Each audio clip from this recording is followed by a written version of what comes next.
All right, it's time to talk, because having this in the same video as me has not been something that has happened in the last 2 months, and I think it's time we kind of give a rundown on everything and talk about what's going on, what our future plans are, and kind of give you guys a roadmap for what's to come. So let's get right into it. So yeah, so as you guys can obviously tell, after a month and a half, maybe not even more than that, the truck's finally home. It's back here where it belongs, in the driveway. And what's crazy to me, the shop we had it at, we had it for this entire period up until about an hour ago, and they actually, like, they couldn't find the problem. They don't know what's wrong with it. And we literally within 10 minutes of us pulling it off the trailer, we found the problem, the cause of the fire, and possibly even the electrical problem at the same time. So pretty much, my original theory is partially true. My original theory was that the exhaust cracked and then shot a flame and hit a line, which therefore ignited. Part of that is correct. The exhaust actually did not cause the fire. In fact, the line just gave out. There was no signs of any sort of damage to the exhaust, and pretty much the truck just kind of had a line failure, and it hit the header that was running right beside it, and it caught fire. That's kind of the way it goes. So pretty much easy fix. Get a line. Well, I say easy. We just have to replace the transmission. Replace the line, replace the transmission. We're good to go. We're back in business as if nothing ever happened. As far as the electrical side goes, we messed around with the fuse box because it wasn't getting a lot of power. The battery is very much dead. We're lucky because this actually kind of ticks me off in a way. They left the window down. They left this window down. And it's been raining a lot recently in Georgia, so there's no telling how much mold or crud is back there now. Which really, for lack of better words, it pisses me off a little bit. The fact they left my window down. But at the same time, we couldn't have been able to get into it if the window wasn't down. So, yeah, we had to actually get a coat hanger, pop the door open from the inside because the battery was dead, which means the proximity locks and the fob aren't going to work. And we weren't able, that's the only way we were able to get into this thing to begin with, to get it out of the lot. And huge thanks to Uncle Joe and his over 1,000 pound-feet of torque, probably close to 1,300 pound-feet of torque, probably close to 500, 600 horsepower Cummins for coming in, helping me grab this, taking time out of his weekend, going up and getting a trailer for us and pulling this home for us. It's greatly appreciated. Saved me and my dad a lot of money on getting a tow truck to bring this thing home. So yeah, that's kind of it. I mean, we've already found the problems, possibly a roadmap to the problems, and we're going to be working on fixing that. So as far as everything goes, we haven't decided exactly how we're going to go with the transmission. I had originally tried to talk my dad into starting the process of doing an M50D R1 in this truck, so the 5-speed that came equipped in the Ranger, as well as this truck in its manual variants. But we decided that it would just be too much work. It would be a waste of time to do all that work for it, and it would put this thing down for even longer. So what I'm looking into is the prospect of putting a built transmission in this truck. SP Precision sells a fully upgraded 5R55E with the upgraded converter for about $1,700, not including a core charge and shipping. So give or take a little bit more than that. And that'll solve our problem. We'll get that transmission in here, we'll fix the line that bust, and then try to solve the electrical side of things, which appears to just be some damage on the fuse box, which I think we are going to replace the entire fuse system, just to go ahead and cancel that out, fix everything. We're going to check for some grounds, because my uncle and I looked at it earlier, and he says that there's a chance that may have been a bad ground that could be a problem in this as well now. So as far as all the other suspects, though, the wiring harness is untouched. It is perfectly safe. Which was my main concern. Wiring harnesses aren't cheap, and they're really hard to fix if they do go bad. And so that was like one of the first things we looked at, and it came out fine. Ignition coil, there's a good possibility it may be damaged, but we haven't figured out for sure yet. It is running, not right now, of course, but it is running very rough. And of course, the electrical side of things. I mean, the truck is just having a hard time with electricity right now in general. So we've got kind of a roadmap what we're looking at there. So probably just going to wind up replacing the entire fuse panel. Our theory is that when we hit it the fire extinguisher, that because I lost the fuse box cover a few months ago when we did the electric fan conversion, there's a chance that maybe the fire extinguisher got CO2 and stuff like that into the fuses. It did maybe a little bit of damage there. But I'd rather be replacing that than replacing an entire car. Let's just be frank there. So yeah, that's kind of that. That's all we know right now, and luckily for us, it's crazy to me though that the shop had it for that long and couldn't figure out the problem, couldn't figure out the cause of the fire.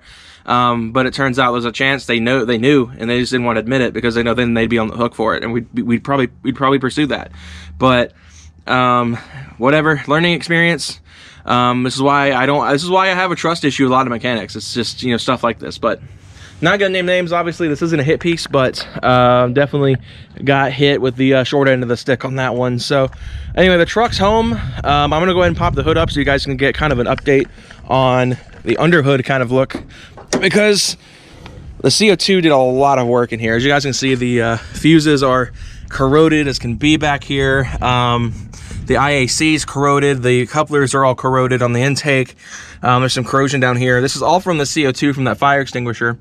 But we haven't found the specific line for sure yet, but we do know that it was a fuse line, a transmission line that went bad, which caused this entire... I just actually shut the hood. I didn't mean to do that. Thankfully, I can just easily pop the door open and get in there. But that's kind of that. So what's planned up then? So obviously we're looking into prospects of getting a built transmission put on this thing. We're looking in the prospects of fixing the ignition, replacing the coil and replacing the fuse box to kind of get just as new, kind of starting from fresh as possible.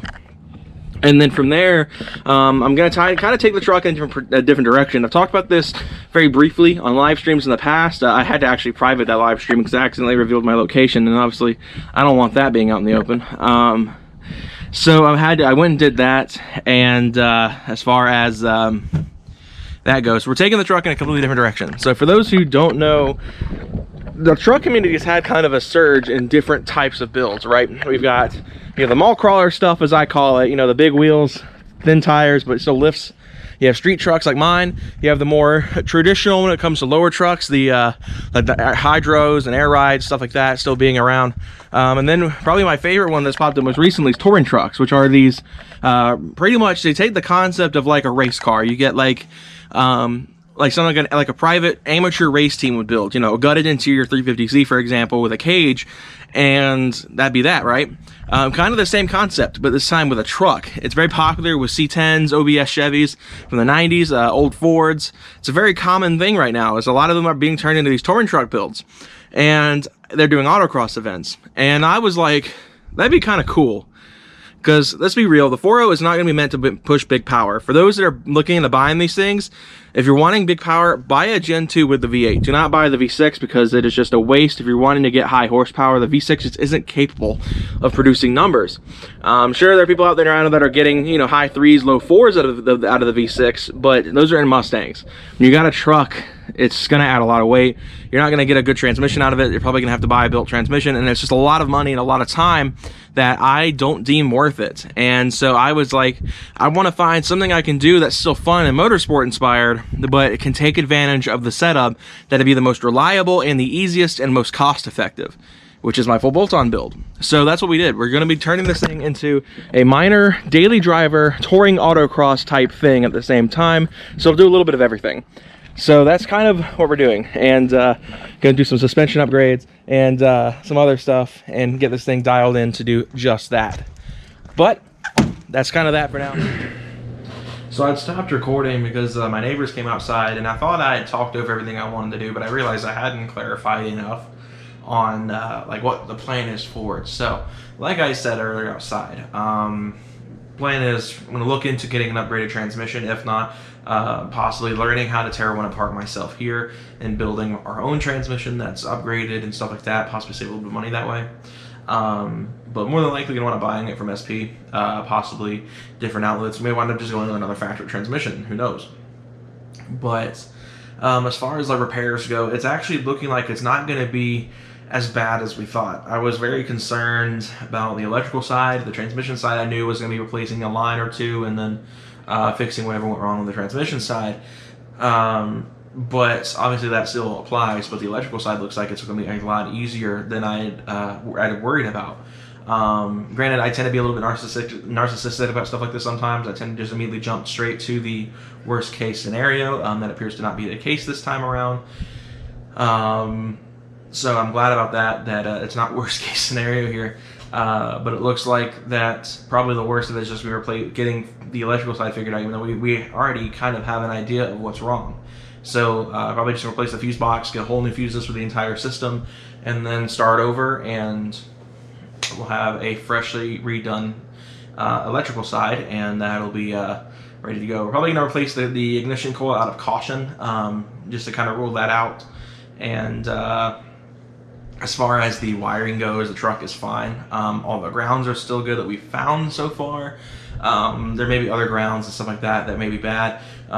There's another theory about what the cause of the fire could have been, was a bad ground. But I think we've kind of figured out that it was that transmission line.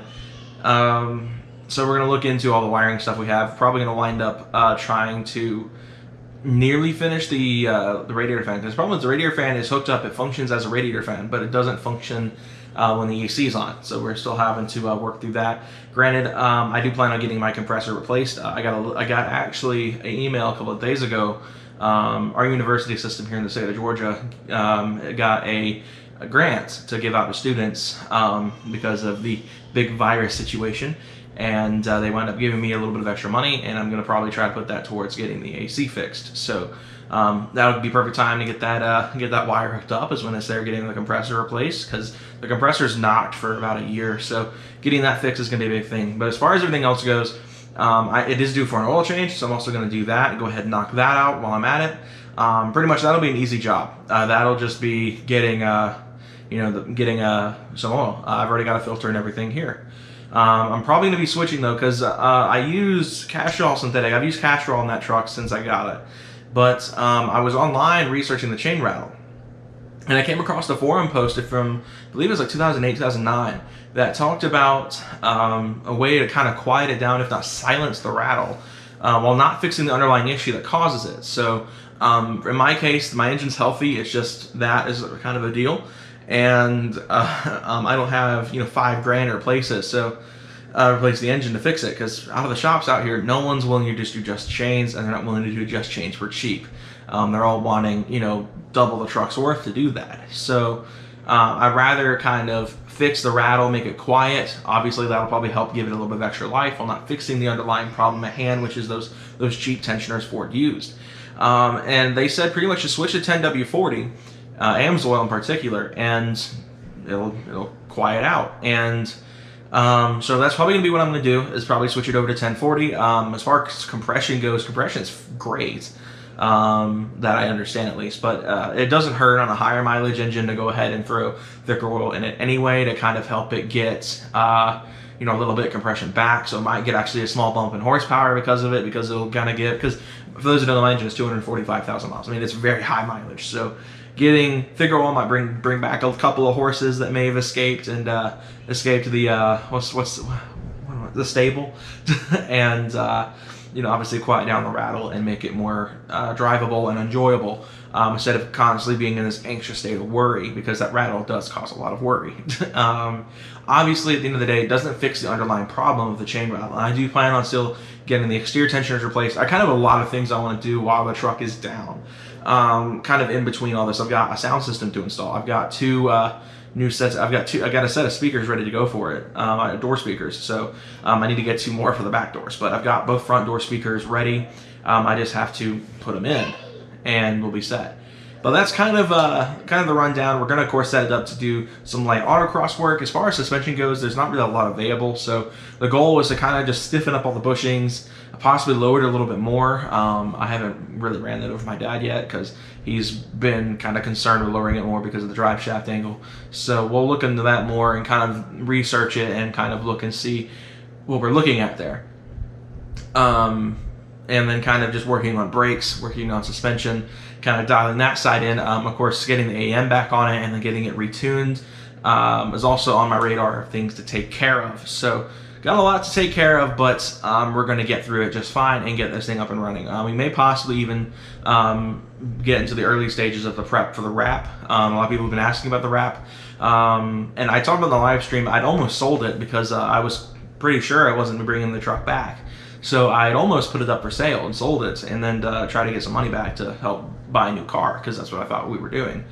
But I'm glad I held out because obviously the truck's coming home. And of course, I did think about buying a different color. I debated switching over to Nardo Gray from the color that I currently have, which I'm still not going to reveal until it's on the truck. But I'm not entirely sure on that one yet, if that's something I'll finally go through with. But I debated it because I kind of want a lighter color of the truck, this dark color, and I kind of wanted to change the color up a lot. And Nardo Gray is kind of one of the only brighter colors that these trucks pull off, kind of like, you know, yellows and bright greens and bright blues and reds, like, you know, like a race red. I've seen some race red ones, and they look okay.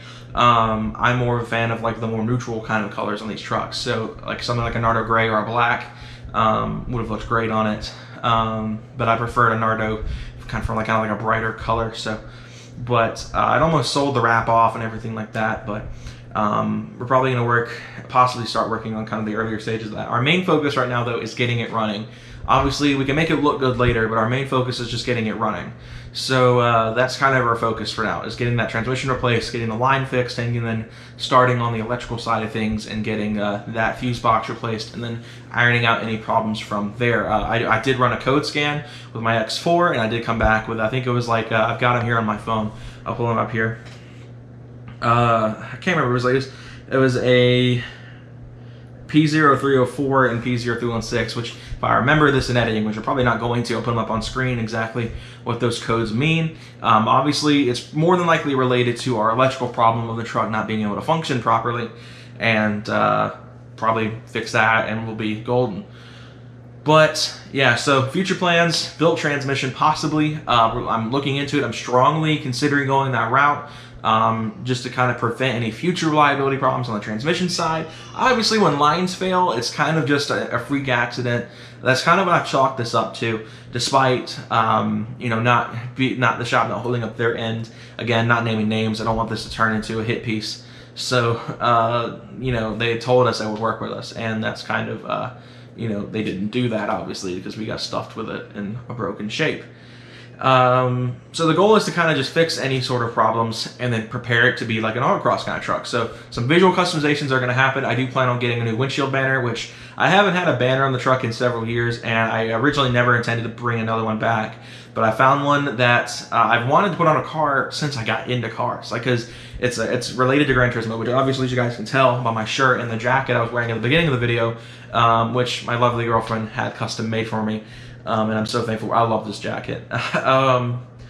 I you know, wanted to bring, you know, my favorite racing game to my car. Of course, I drive a truck, and a lot of people are gonna, you know, look down on that. But now that I know touring trucks are a thing, race trucks that go around turns are a thing. I'm like, dude, there's no reason not to put one on there if I'm gonna do autocross, and I love Gran Turismo.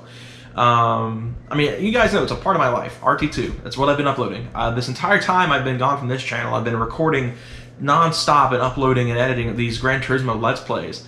And if you guys like RT2, I've been promoting them a lot on the channel, I know, especially on the Discord server and on the community tab and all that stuff here.